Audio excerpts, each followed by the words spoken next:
안녕하세요. 올해 10월에 결혼식을 앞두고 있는 29살 여자입니다. 결혼을 약속한 남자친구와는 대학 졸업을 앞둔 시점에 취직 준비를 하면서 알게 되었어요. 지금도 좋은 일자리 구하기 힘들다고 연일 뉴스에서 떠들지만 5년 전에도 좋은 직장 들어가는 건 하늘의 별 따기나 마찬가지였습니다. 대학만 가면 다 끝날 줄 알았는데 취직 준비하는 게 대입 시험 때보다 더 힘들더라고요. 목표한 점수까지 도달해도 취직이 될지 안 될지 확신할 수가 없다 보니 자격증이며 이런저런 조건을 채워도 서류조차 통과하지 않을 때도 있었으니 심리적으로 많이 힘들었어요. 남자친구는 그때 같이 취업 스터디하면서 알게 되었는데 어찌저찌 저랑 남자친구 둘 다 취직을 한 뒤에 다시 인연이 닿게 되면서 연인으로 발전하게 되었습니다. 그 당시 같이 목표하던 이름만 들어도 다 아는 대기업 그 회사는 아니었지만 그래도 적당히 서로 전공 살릴 수 있는 괜찮은 회사에 들어가게 되었어요. 월급은 대기업에 비할 건 아니지만 그래도 통계적으로 평균을 냈을 때 중간보다 더 잘 쳐주는 정도였고요. 사회초년생 때 시작한 연애다 보니 결혼에 대해서는 사실 딱히 생각해 본 적 없는데 그냥 그렇게 취직 이후로 쭉 오랫동안 만나게 되니 무르르듯 자연스럽게 결혼 이야기가 오고 가게 되었습니다. 남자친구가 저한테 먼저 이야기했던 게 있는데 요즘 부모님한테 손 벌려서 결혼하는 사람이 어디 있냐고. 모처럼 신혼부부를 위한 전세제도도 잘 되어 있는데 그냥 대출받아서 양가 부모님한테 손 벌리지 말고 결혼 준비를 하자고 했습니다. 저도 저희 부모님 형편을 어느 정도 알고 있다 보니 흔쾌히 그러자고 했는데 남자친구가 그 말을 꺼낼 때 좀 더 자세하게 물어볼 걸 그랬다는 후회가 바로 들었습니다. 남자친구가 5년 직장 생활하면서 모아놓은 돈이 4천만 원밖에 안 되었던 거예요. 그런데 저도 남자친구랑 같은 해에 회사 생활 시작했고 월급도 비슷했는데 저는 모아놓은 돈이 남자친구의 딱 2배였습니다. 그렇다고 남자친구랑 연애를 하면서 데이트 비용을 전부 남자친구가 부담했던 것도 아니었고요. 제가 모아놓은 돈이 2배나 넘는다는 사실을 알게 되니 남자친구가 적잖이 당황하더라고요. 제가 돈을 어째서 그것밖에 못 모았냐고 하니 인터넷에 검색해보라고. 현실적으로 5년 직장 생활에서 4천 모은 거면 잘 모은 편에 속한다고 하면서 자기 주변에는 자기보다 잘 모은 사람들이 한 명도 없다고 오히려 당당하게 나오는 거예요. 남자가 사회생활하고 그러려면 돈쓸일도 있고 그러지 않겠냐고 제가 이해해야 한다고 하는데 솔직히 남자친구랑 오랜 기간 연애하면서 사람이 나쁜 사람이 아니란 것도 알고 있었고 가족만큼 편해졌기도 해서 결혼을 결심한 거긴 하지만 저렇게 뻔뻔하게 나오는 모습을 보니 결혼을 다시 생각해야겠다 하는 마음이 굴뚝 같더라고요. 연애할 때도 단점이라고 생각했던 게 꼭 자기를 주변의 어떤 상황과 비교를 할 때마다 꼭 자기보다 상황이 못한 사람들하고만 비교를 하고 싶어 했어요. 예를 들자면 모아놓은 돈 가지고 변명했던 걸 들 수 있겠네요. 자기가 알아보니 현실적으로 직장 생활하면서 1년에 1천만 원도 못 모으는 사람들이 부지기수다 하는 인터넷 게시물을 어디서 보고 저렇게 이야기하는 거였거든요. 그런데 조금만 더 검색해보면 직장 생활 5년 차에 1억을 모았네, 1억 5천을 모았네 하는 글들도 심심찮게 찾아볼 수 있었어요. 애초에 1억이나 모았을 거라곤 기대도 안 했지만 적어도 저랑 비슷하게는 모았을 거라 생각했는데 제 반밖에 안 되었으니 낭패였지요. 남자친구도 분위기 파악 정도는 할 줄 아는 사람이었으니 제가 심기가 불편하고 상황이 좀 안 좋게 돌아가는 걸 눈치챘나 봐요. 한동안 제 눈치를 그렇게 보면서 있었는데 며칠 지나지 않아서 목소리에 잔뜩 힘이 들어가서는 자기 부모님께서 자기 결혼할 때를 위해 모아둔 돈이 있으시다며 1억을 보태주시기로 했다 자랑처럼 이야기하더라고요. 먼저 부모님 손 안 벌리고 결혼하자던 사람이 상황이 급박해지니 부모님께 도움을 요청했다는 건 안 봐도 비디오였습니다. 그래도 그걸 가지고 따지지는 않기로 했어요. 남자친구 말 맞다나 갑자기 어디서 힘들게 구하신 것도 아니고 아들 장가 보낸다고 쭉 모아왔던 돈이라고 하니까 말입니다. 그런데 남자친구 쪽에서 남자친구가 모아놓은 돈은 차치하더라도 계획에는 없었던 1억이라는 큰 돈을 해주기로 했는데 저라고 저희 부모님 상황 힘든 거 알고 있지만 저희 쪽에서 아무것도 안 해가게 둘 수가 없더라고요. 저희 부모님한테 이 이야기를 했더니 저랑 같은 반응을 보이셨고 예비 사돈 댁에서 그렇게 보태는데 당신들도 가만히 있으면 그건 나중에 이야기 나올 수도 있다고. 일단 노후 자금으로 쓰신다고 적금을 여러 개 들어둔 게 있는데 그중 하나를 깨서라도 2천을 만들어주겠다 하셨습니다. 그럼 제가 모은 돈 8천에 부모님이 지원해준 돈 2천에서 1억을 해가는 거나 마찬가지니까요. 여전히 남자친구가 모아놓은 돈과 남자친구 집에서 지원해주기로 한 1억 4천보다는야 부족하지만 애초에 시작을 반반 결혼하기로 했던 것도 아니었고 부모님 도움 없이 하기로 했던 결혼이니 그게 그렇게 문제될 건 없겠다 싶었습니다. 그래서 총 2억 4천으로 결혼 준비를 하기 시작했지요. 2억 4천에 신혼부부를 위한 전세대출을 받아서 신혼집을 구하기로 했어요. 혹시 모를 주택청약 당첨의 기대 때문에 조금이라도 목돈을 만들어두고 싶었고, 그래서 욕심내지 않고 집도 딱 신혼 때 몇 년 살기 괜찮은 정도로만 구하고, 혼수랑 결혼식 비용도 최대한 아껴보기로 결정을 했습니다. 혼수 같은 경우에는 나중에 저희가 전세 말고 자가로 집을 구하면 그때 가서 할부를 하든 뭐를 하던 간에 좋은 걸로 하면 되겠다는 생각이었거든요. 그렇게 하나둘씩 착착 결혼 준비 해나가고 있던 상황이었는데, 지난주에 데이트하고 있는데 남자친구가 말도 안 되는 헛소리를 하더라고요. 자기 부모님이 1억이라는 큰 돈을 보태주지 않느냐. 그러니까 앞으로 자기 부모님한테 알아서 잘해야 한다. 뭐 이런 식으로 말을 꺼내는 거예요. 다른 건 없고 한 달에 한 번 정도는 시어머니랑 같이 백화점이나 아울렛 같은데 쇼핑 좀 다녔으면 한다는 겁니다. 자기가 외동아들인데 어머니가 이따금씩 딸이 있었으면 좋겠다고 하셨다고. 이참에 제가 딸 같은 며느리 역할 좀 톡톡히 해주면 좋겠다고 하더라고요. 아버지도 무뚝뚝한 성격이고 자기도 아들이다 보니 잘해드리고 싶어도 같은 여자인 제가 하는 것만 하겠냐더라고요. 어머니가 자기한테 전화 오면 참 좋아하시는데 무뚝뚝한 아버지 닮아가지고 자기는 전화하는 게 불편하니까 자기 대신해서 안부 전화도 자주 드리면 좋겠다니 어쩌냐 하는데 무슨 생각을 가지고 저런 소리를 다 하고 있나 싶었습니다. 그러다 결정적으로 남자친구가 한마디를 더 보태는데 오만정이 다 뚝 떨어지더군요.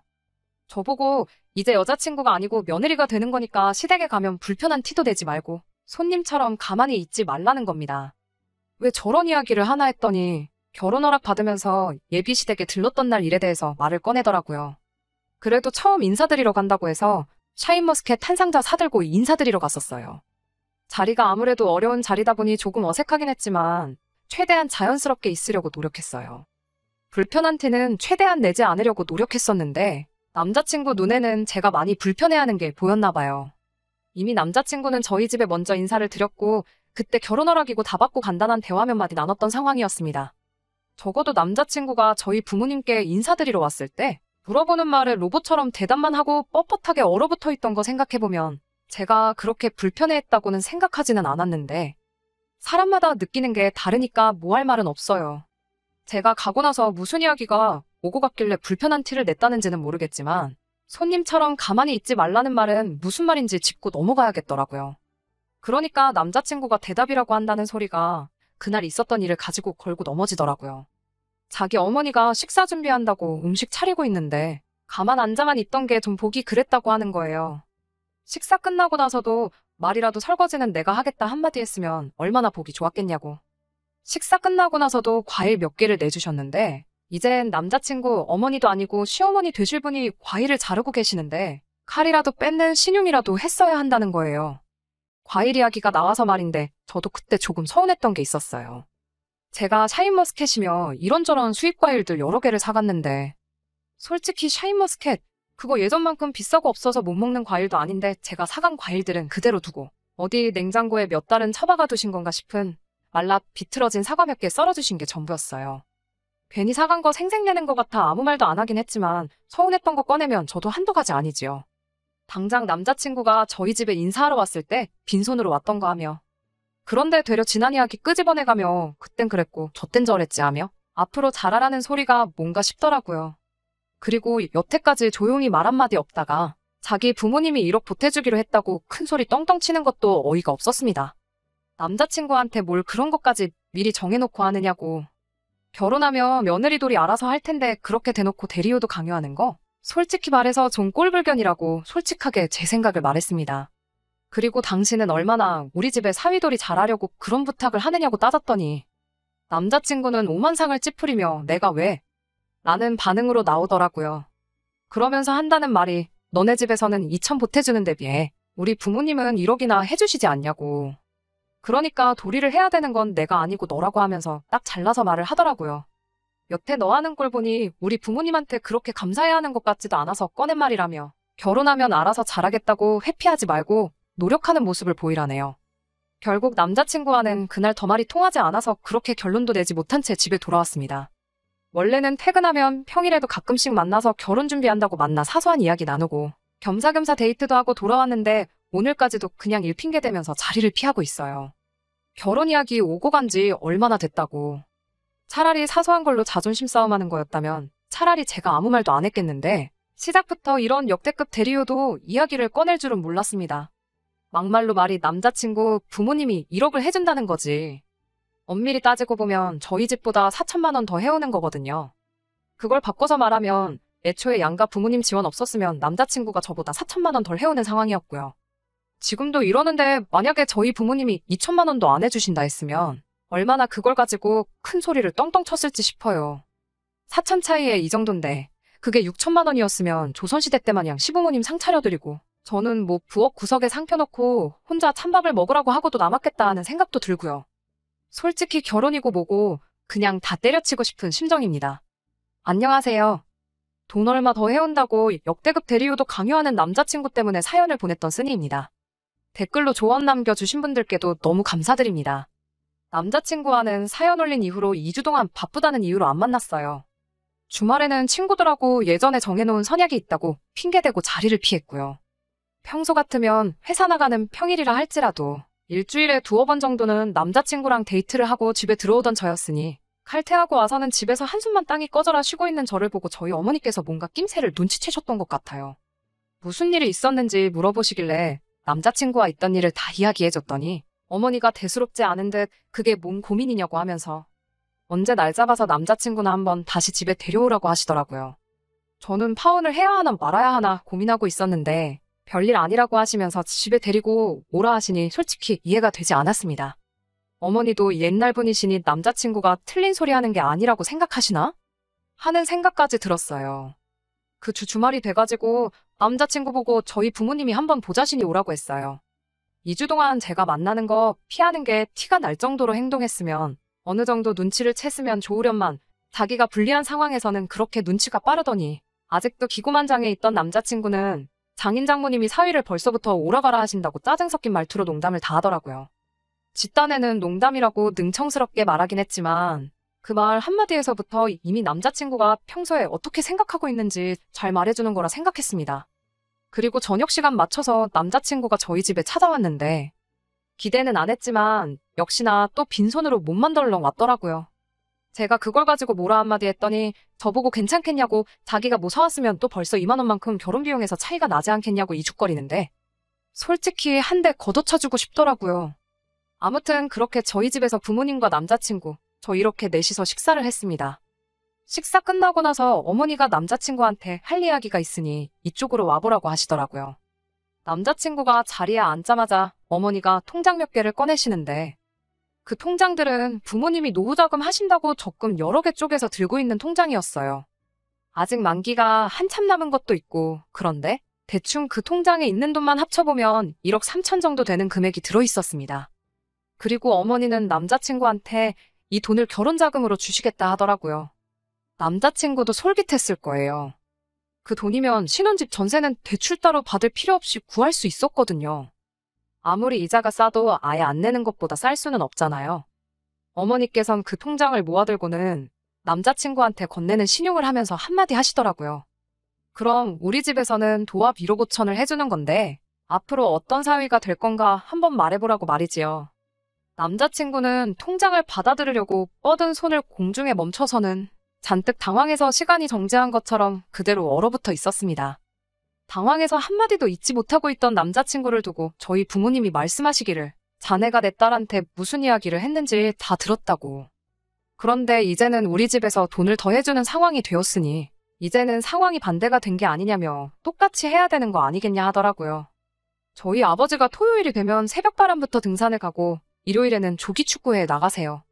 그런데 등산이며 축구며 혼자 다니시니 적적하신 것 같아 보인다고. 남자친구 보고 앞으로 주말에는 등산이든 축구든 하나 골라서 장인하고 같이 다닐 수 있도록 하라고 하시더라고요. 원래도 회사에서 가끔씩 회식 대신에 주말에 등산을 가자고 불러내는 문화가 있다고 했는데 그때마다 등산이라면 아주 질색팔색을 하던 남자친구였거든요. 그런데 대뜸 이제는 등산을 빼도 박도 못하게 매번 가야 한다니. 그리고 부장님보다 더 멀게 느껴지는 예비장인과 한계라니 남자친구한테는 악몽과도 같았을 겁니다. 어머니는 이어서 말하시길 우리 집도 딸 한 명밖에 없어서 아들 있는 집 보면 부러웠는데 당신이 또 한깔끔 하는 성격이라 한 달에 한 번은 기분 전환으로 집안 가구 배치도 바꿔보고 대청소하면서 베란다 샤시 같은 것도 다 뜯어내서 물청소 싹 하고 싶었는데 아들이 없어서 그렇게 못하셨다고. 그러니까 앞으로 한 달에 한 번은 또 저희 집에 와서 대청소하는 걸 도우라고 하는 겁니다. 사위한테 처가에 와서 설거지를 시키겠냐, 밥빨래를 시키겠냐고. 그냥 힘쓰는 일 생기면 와서 그때그때 도와주면 좋겠다고 하시는데, 남자친구가 저한테 말한 며느리돌이라고 쓰고 식모살이라고 읽는 그것들을 그대로 똑같이 남자친구한테 해내라고 말하시는 거였지요. 남자친구는 어디서 꿀이라도 훔쳐먹고 온 건지 아직도 파른 통장 받아들으려고 뻗은 그대로 얼어붙어서는 아무 말도 못하고 쩔쩔매고 있더라고요. 그 꼴을 보는데 어찌나 속이 후련하던지. 그날 저녁에 남자친구한테 연락이 왔습니다. 그냥 우리 처음에 하기로 했던 대로 양가 부모님 지원 받지 말고 우리끼리 힘으로 하면 어떠겠냐고 말이지요. 저희 부모님이 더 해주시기로 한돈에 제 돈을 합치면 남자친구 쪽에서 해오는 돈하고 9천만 원 차이가 나잖아요.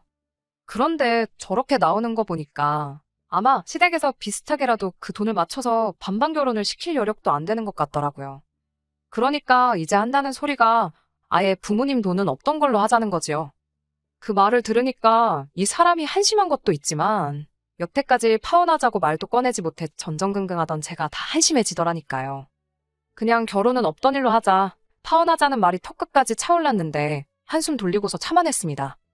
그리고 남자친구한테 그럼 부모님이 해주기로 한 돈은 있고 우리가 모은 돈만 가지고 결혼하자고 했습니다. 남자친구 목소리가 밝아지는 게 전화기 너머로도 느껴지더라고요. 안도의 한숨을 내쉬는 소리가 들리자마자 제가 한마디 더 했어요. 그러면 이제 내가 무려 4천만 원 더 가지고 오는 거니까 나한테 남편돌이 얼마나 잘할 거냐고요.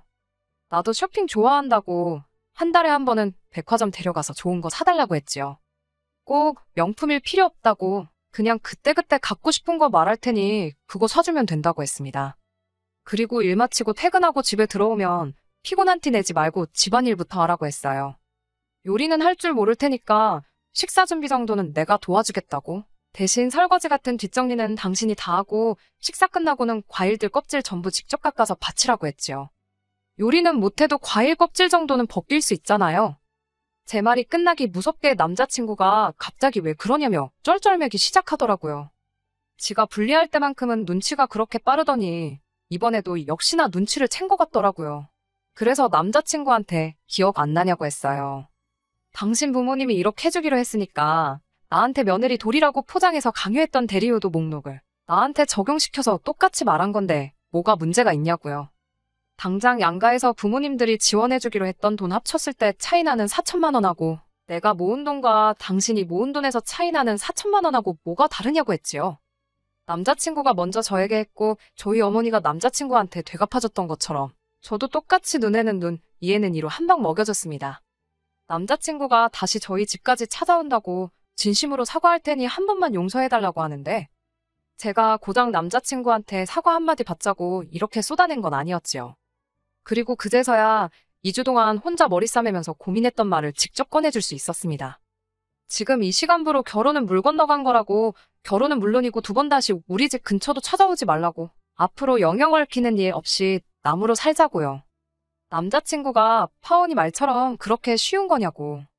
자기한테 계속 한 번만 더 기회를 달라고 하길래 지금 청첩장이 나온 것도 아니고 어디 예식장 예약해놓은 것도 없는데 그때 가서 파혼하는 것보다, 그리고 결혼하고 나서 이혼하는 것보다 지금 없던 일로 하는 게 더 편하다고 해주고 앞으로 연락하지 말라는 말과 함께 전화 끊고 전화번호 차단해버렸습니다. 전화통화 나누는 10분간 속이 후련해가지고 그날 먹은 저녁이 벌써 다 소화가 된 것 같았어요. 전화 끝내고 나서 나오니까 어머니가 제 방문 앞에서 저를 기다리고 계시더라고요. 그리고는 저한테 잘했다고 한마디 해주시는데 그간 마음고생하던 게 날아가는 것 같아서 눈물까지 날 뻔했습니다. 어머니한테 그 적금들 엄마 아빠 노후자금 아니시냐고, 내가 혹시 그 돈 받아서 결혼하겠다고 들면 어떻게 하셨을 거냐 물으니 그건 네 결정이니 존중해줄 생각 없다 하시더라고요. 그리고선 하시는 말이 저를 그 정도 모질이로 키우진 않았고 현명한 결정 내릴 거 믿고 있었다고 하셨어요. 남자친구랑 저를 오랫동안 같이 지켜봐왔던 지인들이 있는데 걔 중에 몇 명은 저희 어머니가 그래도 너무하신 것 같다고 말하는 사람이 몇 명 있었는데 저는 결코 그렇게 생각하지 않습니다. 그깟 돈 1억 받고 평생 식모살이 비슷하게 할 뻔한 거 구해주신 거나 마찬가지인데 왜들 그렇게 생각하나 모르겠네요. 아무튼 이렇게 파혼하게 되긴 했지만 제 나이가 그렇게 늦은 것도 아니고, 그리고 혹시 아나요? 똥차가 가고 벤츠가 온다는 말도 있잖아요. 적어도 이제 제 눈으로 뭐가 똥차고 뭐가 벤츠인지는 구분할 수 있게 되었으니 제 스스로 좋은 선택 내릴 수 있을 거라고 믿어요. 끝까지 들어주셔서 감사합니다. 오늘의 사연은 여기까지입니다. 구독과 좋아요, 알람 설정 부탁드리고 더 좋은 사연으로 다시 찾아뵙겠습니다. 감사합니다.